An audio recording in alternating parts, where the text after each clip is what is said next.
Have a very beautiful day to all of you dear students. Sanskrit पीयूषम कक्षा 6 पाठ द्वितीय पुनरावलोकनम भाग 2 जिसका अध्ययन कार्य हम आज के वीडियो में करेंगे। तो चलिए बिना देर किए हुए हम शुरू करते हैं आज का अध्ययन कार्य। सबसे पहले हम एक नज़र डाल लेते हैं पाठ के कठिन शब्दार्थों पर, जिससे हमारा अध्ययन कार्य और भी सरल हो सके। डियर स्टूडेंट्स, ये दोनों और ये सब, इन तीनों को पुल्लिंग, स्त्रीलिंग और नपुंसक लिंग के अनुसार अलग अलग शब्दों में वर्गीकृत कर दिया गया है, अर्थात बांट दिया गया है। तो चलिए एक एक करके हम इनके शब्दार्थ देखते हैं। सबसे पहले पुल्लिंग, एषः अर्थात यह, एतौ अर्थात ये दोनों, एते अर्थात ये सब, लेकिन ये प्रयोग होंगे पुल्लिंग के लिए अर्थात पुरुषवाचक संज्ञा या सर्वनाम के लिए। अब स्त्रीलिंग पर नजर डाल लेते हैं। एषा अर्थात यह, एते अर्थात ये दोनों, एतः ये सब। इसी प्रकार नपुंसक लिंग के लिए एतत् अर्थात यह, एते ये दोनों, एतानि ये सब। और मैंने आपको पिछले वीडियो में भी बताया था कि नपुंसक लिंग का अर्थ होता है निर्जीव वस्तुएं। ये तो हो गए पुल्लिंग, स्त्रीलिंग और नपुंसक लिंग के लिए।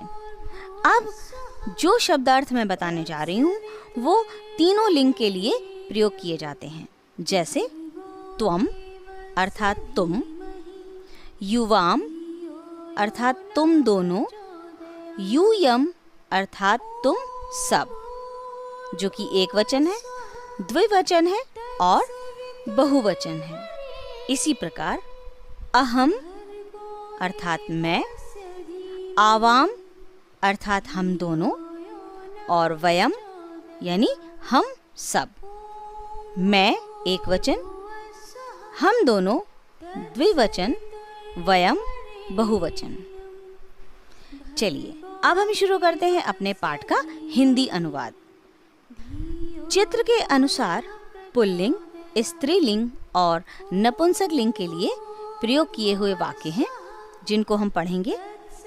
पहले एक वचन पुल्लिंग के लिए, एषः कः, एषः यह, कः कौन है, एषः छात्रः यह छात्र है, एषः किम करोति यह किम क्या, करोति करता है, यह क्या करता है, एषः छात्रः पुस्तकं पठति यह छात्र पुस्तक पढ़ता है।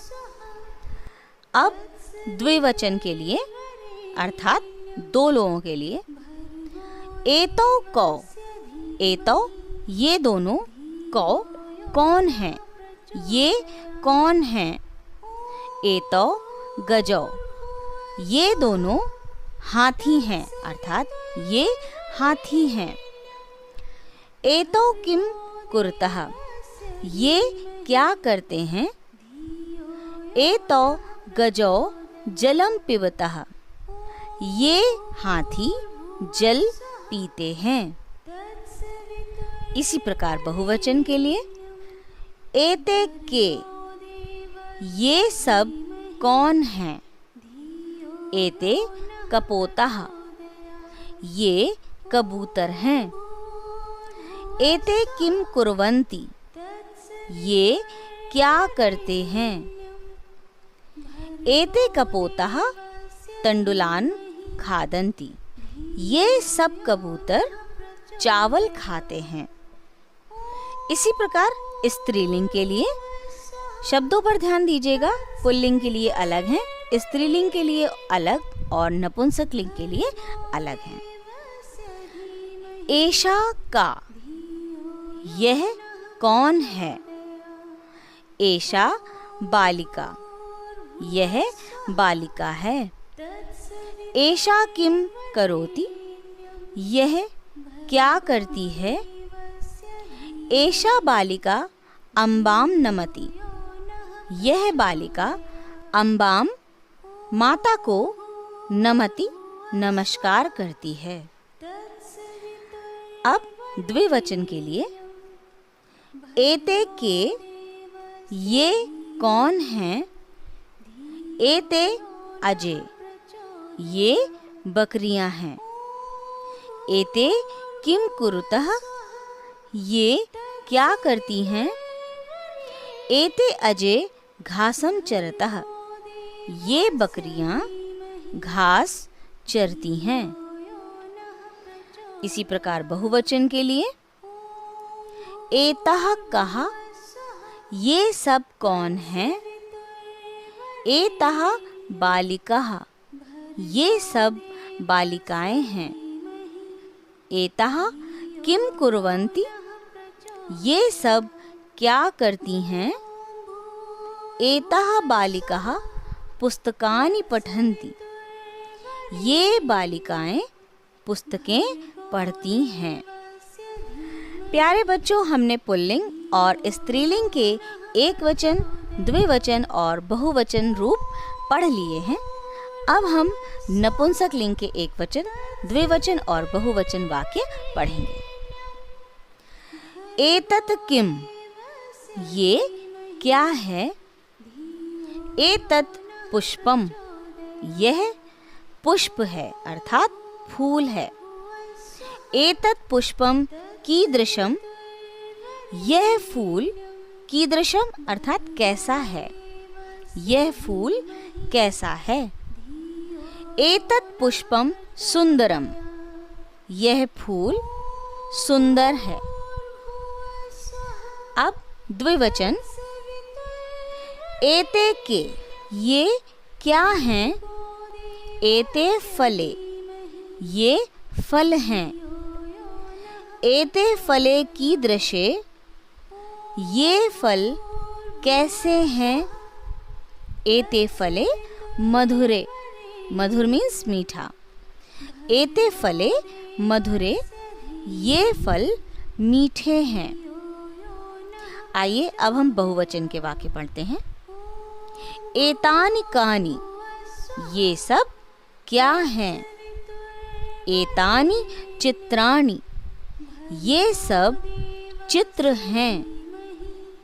एतानि चित्राणि कीदृशानि, ये सब चित्र कैसे हैं। कीदृशानि कैसे हैं। बहुवचन के लिए कीदृशानि, ये सब चित्र कैसे हैं। एतानि चित्राणि सुंदराणि, ये सब चित्र सुंदर हैं। चलिए अब हम पाठ के अगले खंड की ओर बढ़ते हैं, जिसमें युष्मद् अर्थात तुम, अस्मद् अर्थात मैं शब्द का प्रयोग किया गया है। मध्यम पुरुषः, उत्तम पुरुषः च, मध्यम पुरुष और उत्तम पुरुष। आपकी जानकारी के लिए बता दूं कि उत्तम पुरुष अर्थात मैं, मध्यम पुरुष अर्थात तुम। इसका अर्थ ये हुआ कि हम आगे जो हिंदी अनुवाद करेंगे उसमें युष्मद् अर्थात तुम, अस्मद् अर्थात मैं शब्द का प्रयोग होगा। अध्यापकः, अध्यापक कहते हैं हे बालक त्वं किं पठसि, हे बालक तुम क्या पढ़ते हो। बालकः, बालक श्रीमान अहम इतिहासं पठामि, श्रीमान मैं, अहम मैं, इतिहासम इतिहास, पठामि पढ़ता हूँ। अध्यापकः हे बालको युवां किं पठतः, हे बालकों युवां अर्थात तुम दोनों, किम क्या, पठतः पढ़ते हो। हे बालकों तुम दोनों क्या पढ़ते हो। बालकों दो बालक कहते हैं। आवाम अर्थात हम दोनों, संस्कृत भाषाम संस्कृत भाषा पठावः पढ़ते हैं। आवाम संस्कृत भाषां पठावः हम दोनों संस्कृत भाषा पढ़ते हैं। अध्यापकः शोभनम अर्थात बहुत अच्छा।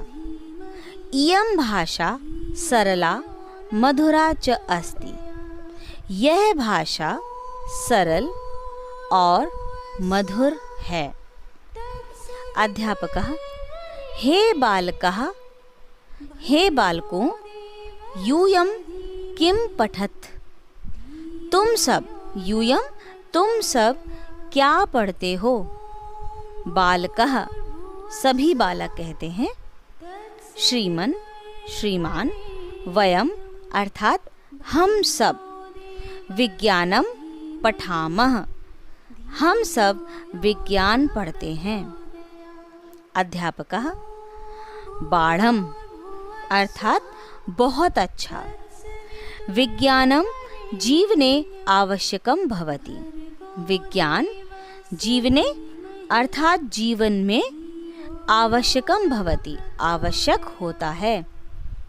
जानीत अर्थात जानिए। पठनेन ज्ञानम भवति पढ़ने से ज्ञान होता है। क्रीडनेन च शरीरम स्वस्थम भवति क्रीडनेन अर्थात खेलने से। प्यारे बच्चों, संस्कृत में च का अर्थ होता है और। क्रीडनेन च शरीरम स्वस्थम भवति और खेलने से शरीर स्वस्थ होता है। बालकः आम श्रीमन आम का अर्थ होता है हाँ। हाँ श्रीमान। वयम अर्थात हम सब। मनोयोगेन अर्थात मनोयोग से। पठामः पढ़ते हैं। हाँ श्रीमान हम सब मनोयोग से पढ़ते हैं। स्नेहेन खेलामः स्नेह से खेलते हैं। सदा प्रसन्नः च भवामः और सदा प्रसन्न रहते हैं। डियर स्टूडेंट्स, आज के लिए इतना ही। हम यहीं पर समाप्त करते हैं अपना ये अध्ययन कार्य। हम जल्द ही मिलेंगे अगले वीडियो में इसी अध्याय का अभ्यास कार्य लेकर। तब तक के लिए अपना ख्याल रखिए, वीडियोस देखते रहिए और अपना कार्य समय पर पूरा कर लीजिएगा। अगर आपने मेरे चैनल को अब तक सब्सक्राइब नहीं किया है तो ज़रूर कर लें। Thank you.